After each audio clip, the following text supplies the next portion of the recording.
Question 1 का third part कर लेते हैं। देखिए cos 45 डिग्री अपॉन या divided by sec 30 degree plus cosec 30 degree, right.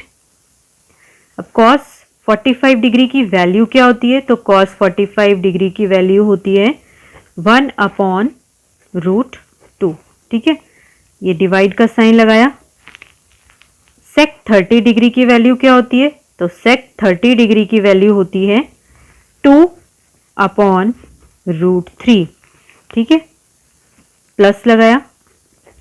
cosec 30 degree की वैल्यू क्या होती है? cosec 30 डिग्री की वैल्यू होती है 2, या हम बोल सकते हैं 2 अपॉन 1, ताकि हम एलसीएम इजीली निकाल पाए, ठीक है।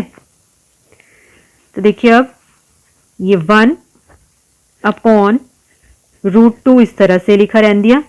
अब ये जो नीचे, ये डिवाइड के बाद जो ये नीचे की टर्म है, इसको हम सॉल्व कर लेंगे। रूट 3 और 1 इनका एलसीएम निकाला तो क्या निकल जाएगा? रूट 3, ठीक है। अब ऊपर क्या नंबर है? न्यूमरेटर में 2, वो ऐसे ही रहने दिया। मल्टीप्लाई लगाया। रूट 3 1 जा रूट 3, ठीक है। प्लस लगाया। ये ऊपर न्यूमरेटर में 2 है, मल्टीप्लाई लगाया। 1 रूट 3 जा रूट 3। इस तरह से हमने ये सॉल्व कर लिया, ठीक है। ये आप प्रीवियस क्लासेस में सीख चुके हैं, ठीक है। नेक्स्ट अब इसके बाद में यहाँ पे सॉल्व करूँगी। तो देखिए यहाँ पे 1 अपॉन रूट 2 इस तरह से लिखा। ये बड़ा वाला साइन है, ठीक है। अभी इसको मैंने इसी तरह से लगा दिया यहाँ पे।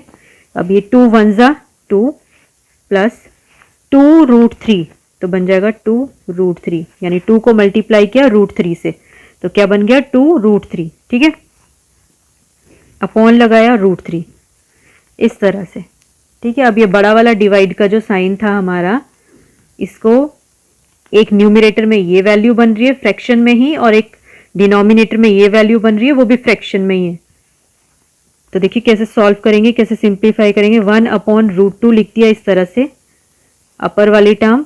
अब ये डिवाइड है, इस डिवाइड को मैंने मल्टीप्लाई बनाना है, ठीक है। तो जो इस डिवाइड के नीचे वाला फ्रैक्शन है वो अपोजिट हो जाएगा। जो डिनोमिनेटर में था वो न्यूमरेटर में आ जाएगा, और जो न्यूमरेटर में था वो आ जाएगा डिनोमिनेटर में, इस तरह से, ठीक है।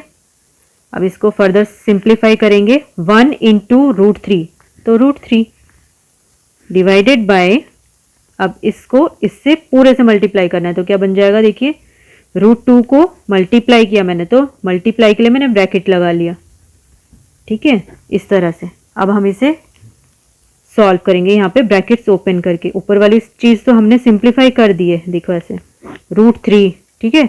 अब ये रूट 2 मल्टीप्लाई 2 इस तरह से, रूट 2 को मैंने 2 से मल्टीप्लाई किया, तो क्या है? 2 1 जा 2 और रूट 2 वैसे का वैसे ही है, सिंपल सी बात। तो 2 मल्टीप्लाई रूट 2, 2 रूट 2, ठीक है। प्लस लगाया। अब ये देखिए, ये रूट के बाहर है 2, यहाँ पे रूट के बाहर कुछ नहीं है, इट मीन्स 1 है। तो रूट के बाहर वाले एक साथ मल्टीप्लाई और रूट के अंदर वाले एक साथ मल्टीप्लाई। 2 1 जा 2, और रूट के अंदर के क्या बन गए? इस तरह से रूट 2 इंटू रूट 3, यानी रूट 2 इंटू 3, तो क्या बन गया? रूट 6, ठीक है। तो ये बन गया रूट 6, ठीक है। अब यहां से हमें ये वैल्यू मिली है, ठीक है, पर हमें डिनोमिनेटर में रूट्स नहीं रहने होते, रूट के साथ कोई नंबर नहीं रहना। तो देखिए इसको और फर्दर कैसे हम सिंप्लीफाई करेंगे। अब आ गया है, इसकी सिंप्लीफिकेशन में अब यहां पर करती हूँ इस तरह से, root 3 upon 2 root 2 plus 2 root 6, ये है, ठीक है।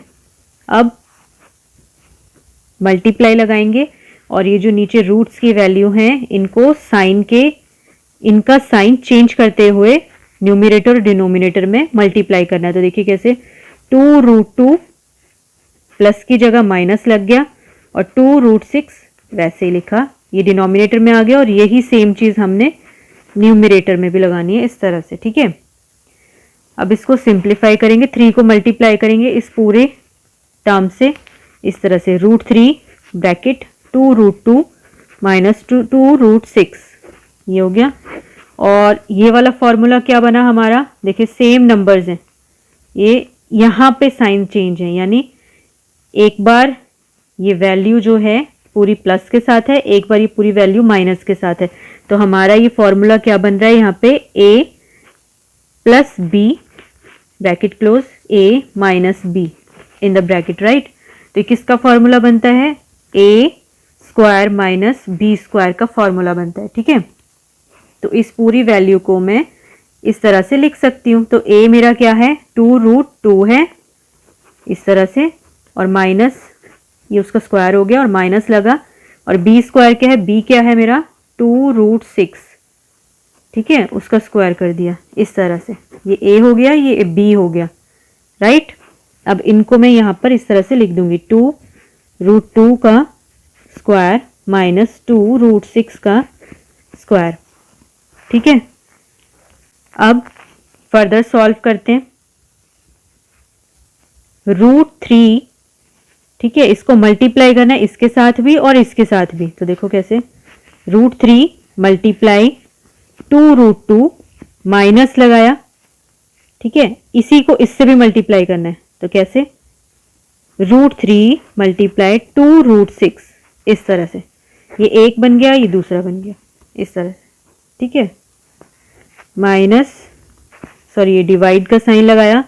अब ये सॉल्व करेंगे, 2 का स्क्वायर क्या होगा 4, ठीक है, और मल्टीप्लाई का साइन होता है इसमें बीच में, 2 का स्क्वायर 4 हो गया, और √2 का स्क्वायर क्या हो गया 2, ठीक।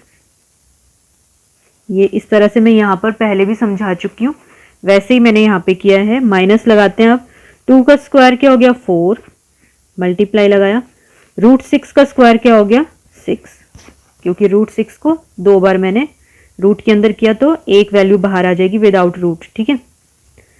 अब इनको सॉल्व किया, ये 2 है, ये ऐसे ही रह गया क्योंकि 2 1 जा 2 हो गया, और ये रूट वाली टर्म्स, रूट वाली वैल्यूज जो है वो आपस में मल्टीप्लाई हो जाएंगी। √3 इंटू √2 इज 6, ऐसे माइनस लगाया, ठीक है। 2 1 जा 2 हो गया, और ये 3 6 जा 18 हो गया रूट के अंदर, ठीक है। अब ये चलिए नेक्स्ट स्टेप में मैं बताती हूँ आगे। अपॉन 4 2 जा 8 माइनस 4 6 जा 24, ठीक है। अब इसमें कुछ हमें सिमिलर दिख रहा है, हमें ब्रैकेट के बाहर लेना होगा उसको, कॉमन जो चीज़ दिख रही है हमें वो ब्रैकेट के बाहर लेनी है। तो देखिए क्या दिख रही है, यहाँ पे 2 है, यहाँ पे भी 2 है, ठीक है। तो हम 2 कॉमन ले लेते हैं, 2 हमने ब्रैकेट के बाहर ले लिया, ये अंदर √6 रह गया, माइनस यहाँ पर √18 रह गया, ठीक है, और ब्रैकेट क्लोज, ये अपॉन लगाया, 8 माइनस 24 इज माइनस 16, ठीक है। अब ये ऊपर नीचे कट हो जाएंगे न्यूमरेटर डिनोमिनेटर में, 2 1 जा 2 8 जा 16, ठीक है। तो यहाँ पे हमें मिलता है √6 माइनस √18, ठीक है, और अपॉन नीचे हमें मिलता है -8, इस तरह से। लेकिन अभी भी कुछ कॉमन है इन दोनों में, ऊपर न्यूमरेटर्स में। तो क्या कॉमन है, देखिए अब मैं ये यहाँ पे सॉल्व करती हूँ, ये वाला पार्ट। √6 को मैं क्या लिख सकती हूँ, तो √6 को मैं लिख सकती हूँ √3 इंटू 2, ठीक है, माइनस लगाया मैंने, और √18 को मैं क्या लिख सकती हूँ, √18 के फैक्टर्स देखो, 2 9 जा 3 3 जा, तो क्या फैक्टर्स बने, 2 इंटू 3 इंटू 3, इस तरह से बन गए, ठीक है। अब क्या कॉमन आ रहा है, यहां से कॉमन लेंगे हम, यहां कॉमन नहीं देखना। तो देखिए अब इसको भी मैंने एक्सपैंड कर लिया √6 को, और √18 को भी मैंने एक्सपैंड कर लिया। √6 से तो मुझे कुछ भी यहाँ पे अंदर स्क्वायर रूट में सेम नंबर्स नहीं दिख रहे जो मैं बाहर रूट के निकालूं, तो ये एज इट इज रह जाएगा √6, ठीक है। यहाँ पर माइनस किया मैंने, और देखो ये रूट के अंदर मुझे 2 सिमिलर वैल्यूज, 2 सिमिलर नंबर्स दिख रहे हैं, 3, ठीक है। अब ये 3 2 हैं, रूट के बाहर आके एक सिंगल बन जाएगा, यानी 3 बाहर आ गया, और ये √2 इस तरह से ही रह गया, राइट। ये यहाँ पर मैंने सॉल्व किया। अब ये जो डिनोमिनेटर में वैल्यू चल रही थी वो एज इट इज़ ही रहेगी, -8।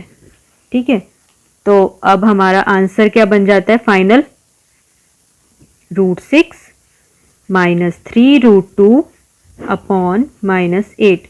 ये हमारा आंसर बन जाता है। अब देखिए डिनोमिनेटर में हमें रूट में वैल्यू नहीं है। ठीक है, तो ये हमारा फाइनल आंसर है जो हमने ये वाला पार्ट इवेलुएट करना था, उसके लिए इवेलुएट करके ये वाली वैल्यू आती है, राइट।